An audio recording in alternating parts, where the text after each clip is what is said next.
E ne sot po shohim skena të tmerrshme dhe të frikshme, çka fëmijët nisën për të marrë ushqim dhe ju bie bomba dhe i bën cop po cop i shkatron ato.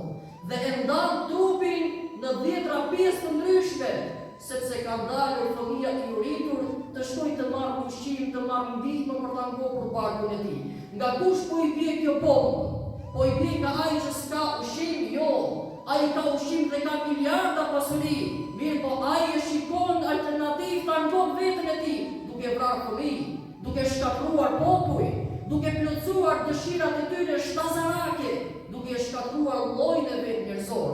Faman a'rada 'an dhikri fa inna lahu ma'ishatan dhanka. Kur ju t'ja ktheni shpinën përmendjes së Zotit Dhul Xhelal, do të keni një jetë të mjerueshme, sepse kur ju të shikoni alternativa për ta përmirësuar jetën jashtë mësimeve të Zotit, do të keni shkatrime në vetë llojin e juaj. E kush na e bën këtë mesazh? Allahu i madhëruar.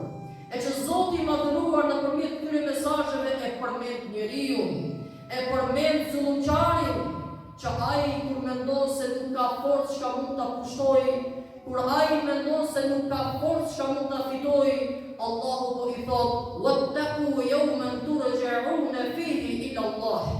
O ti njeri që ka mashtruar pasuria jote, o ti njeri që ka mashtruar pushteti jot, o ti njeri që mendon për shkak të pasurisë dhe pushtetit je i pavdekshëm, dije sepse ajo që të mashtron ty dhe që bëhesh inferior ndaj mësimeve të Zotit, nuk është se ti largohesh nga vdekja, ti vetëm e largohesh nga xheneti, por jo nga vdekja, sepse asaj nuk mund t'i shpëtoj kushi.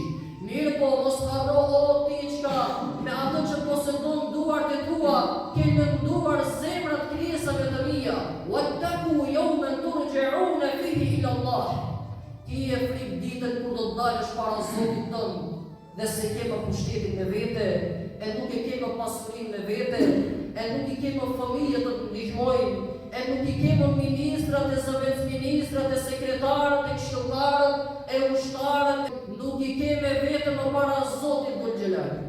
Nuk i ke më me vete atë. Të këshilluan të lëshosh raketa, të këshilluan të lëshosh bomba, të këshilluan të lëshosh bomba bërthamore, sepse të dukesh ti i fuqishëm para të tjerëve. Para Allahu Dhul Xhelal je i zhveshur nga krejt këto.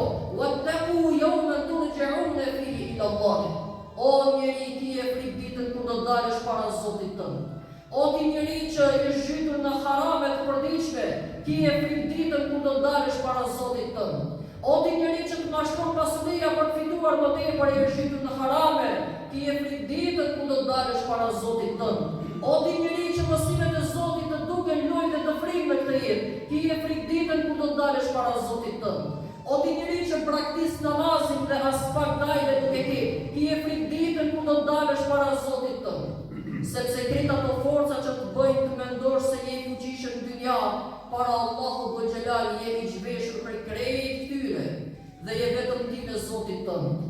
Thumma tuwaffa kullu nafsin ma kasabat wa hum la yuzlamun. E pastaj kur do dalësh para Zotit tënd, çdo grimcë veprës që ai ke bërë në dynja, Allahu i madhëruar ta ekspozon, dhe në bazë të saj ta jep shpërblimin, wa antum la tuzlamun, duke mos bërë as pak padrejtësi. Të mos çuditet zullumçari kur ta kap dënimi i Zotit e të thotë se çka kam bërë që ta meritoj këtë. Jo pra asnjë grimcë zullumit tënd, të gjitha ato zëra të qara të fëmijëve që po brasin në rruzullin toksor, të mos mendosh sepse ato do të harrohen. Të mos mendosh sepse ato nuk janë regjistruar, të mos mendosh se ato zemra të lënduara do të harrohen, të mos mendosh se ato trupa të ndarë nga armatimet e fuqishme do të harrohen.